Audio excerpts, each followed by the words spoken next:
Hey guys, welcome out of the shop today. You guys can see that we have a tiller in here today. This is a Rally, and I picked this up in a lot of a couple tillers. We got this Tillsmith that came in the lot as well, but this one does not have a motor on it. So we got to figure out motor situation for this one. And then the other one that we got was this Craftsman rear tine tiller, and it needs some work done to it. It doesn't roll. I have not tried to start any of these, but this one is in very good shape, so hopefully this one will be a keeper and we'll be able to use this one. So back to the Rally. It looks like this may have been an auction find or something like that. This came out of a guy's barn. He hadn't ever used it, moved onto the property, and it was there, so he wanted to get rid of it along with the other ones.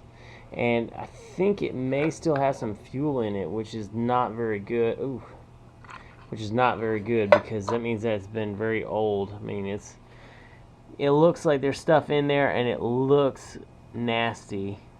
So the first thing to do before we even try to crank this over is probably empty out the fuel tank so we don't keep on picking up all that nastiness. There you guys can kind of see what's in there.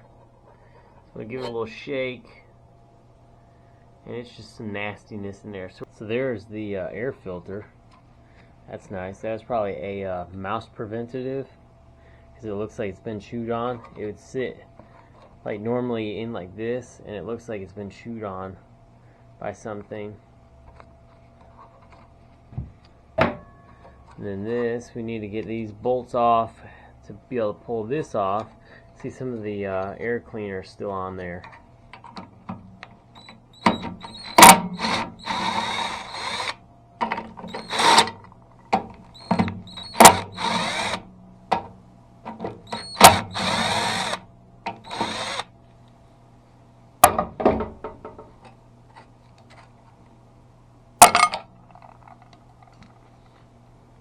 Don't want to lose these.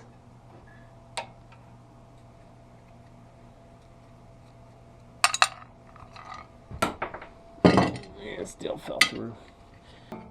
Alright, so now we need to go ahead and remove that screw right there and a couple of the other screws, and that should break the fuel tank loose. Possibly, because I think that this, I'm pretty sure this is sitting inside the fuel tank, and it's actually sucking fuel up from the bottom, so there's no fuel hoses on this. We got to figure out how exactly the fuel tank is mounted, but that should be fairly easy. Man, that is nasty. That is nasty in there.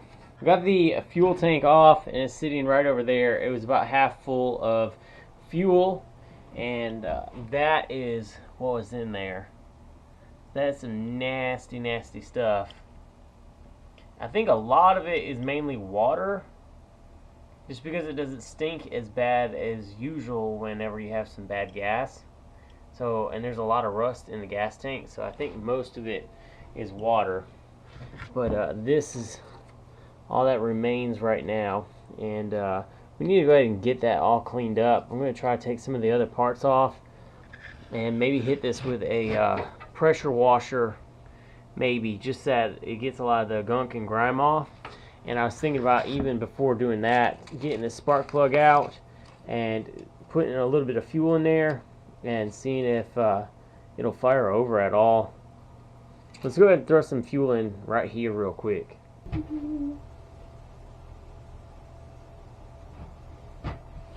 See what'll happen.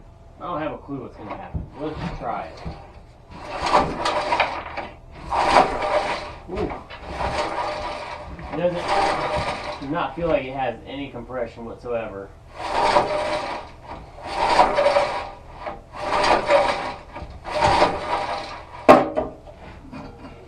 This may not be a running.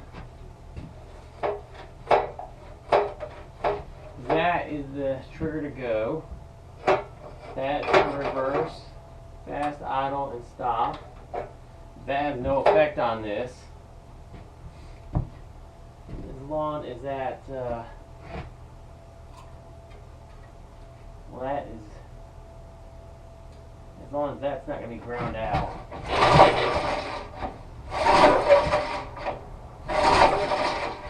See if there's any kind of spark even. I mean, surely this is a Briggs & Stratton, right guys? Surely this thing's going to end up wanting to be back in use at some point. And we can get this thing going again. We just got to figure out what is the problem. And this was in a barn.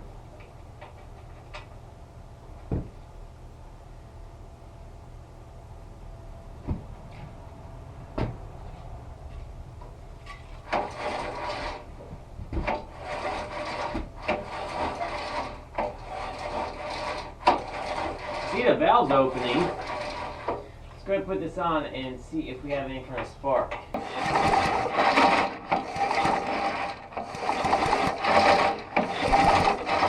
So we know we got spark. And we got fuel in there. And the only thing that I believe we're going to be missing is that compression. So we're going to have to look into that. Alright guys, I pulled the head gasket off, and I wanted just to check and make sure that everything was rotating correctly inside or moving up and down. So we're going to go ahead and give this a quick pull and make sure the valves are moving. And with no compression, you guys can see right there, one of the valves right here is completely stuck. And so that is our reason for no compression. Is not allowing anything to build up. So we got to get that unstuck. I'm going to use a bit of WD-40, squirting it down in there.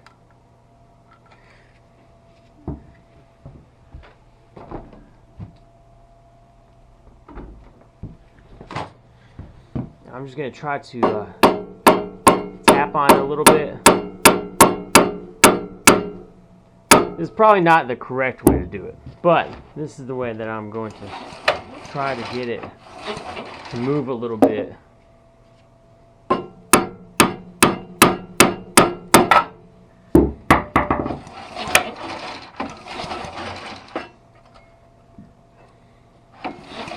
Might have a bent rod or something in there.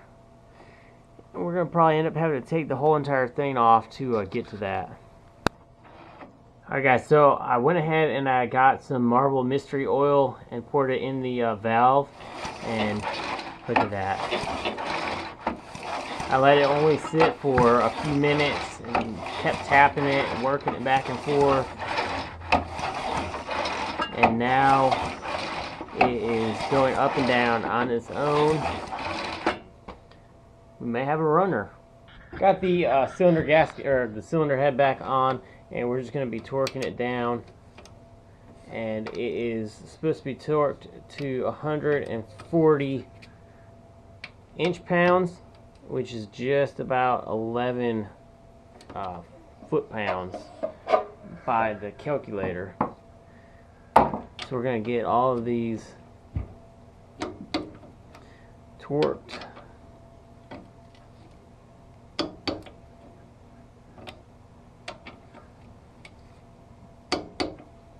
They were all hand tightened to begin with.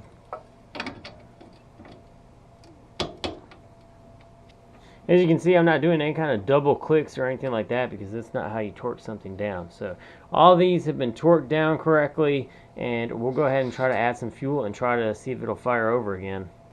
Alright, so what do you think? Do you think this thing's going to fire over this time, now that we've gotten the issue with the compression fixed?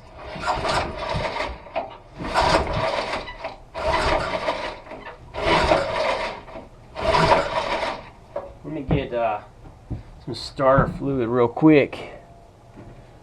Throw some of that in there. Try to mix up a batch of something.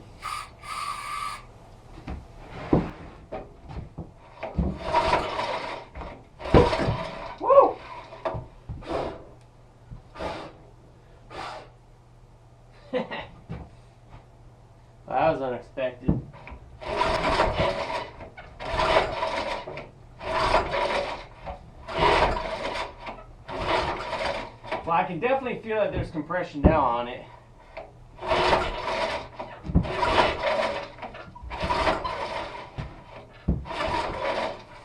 And you guys see that we have an ignition source because the thing just lit on fire.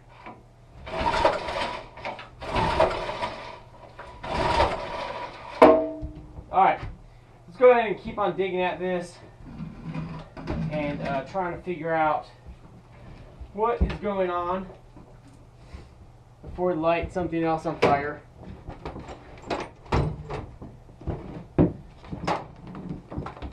We gotta get the fuel tank cleaned. We know that we got the spark. We know we got, or we should have compression now. And all we need is that air ratio. So it might be a thing where us not having the gas or the air filter on here and the carburetor and all that might be causing it to bring in too much air and not correctly fire off. So we're gonna have to get all that fixed. I was thinking that maybe the thing is just flooded from all of the fluid that we were putting in it.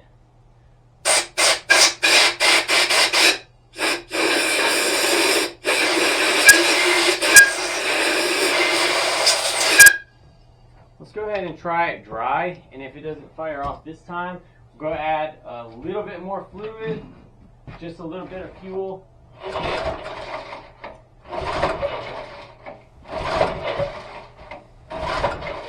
Alright, so let's add a little bit of fuel.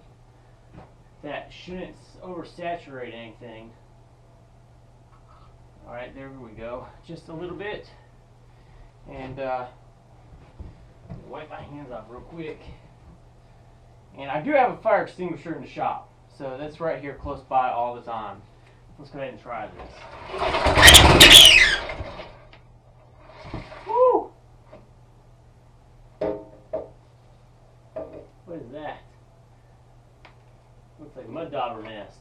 You guys hear it though? It started.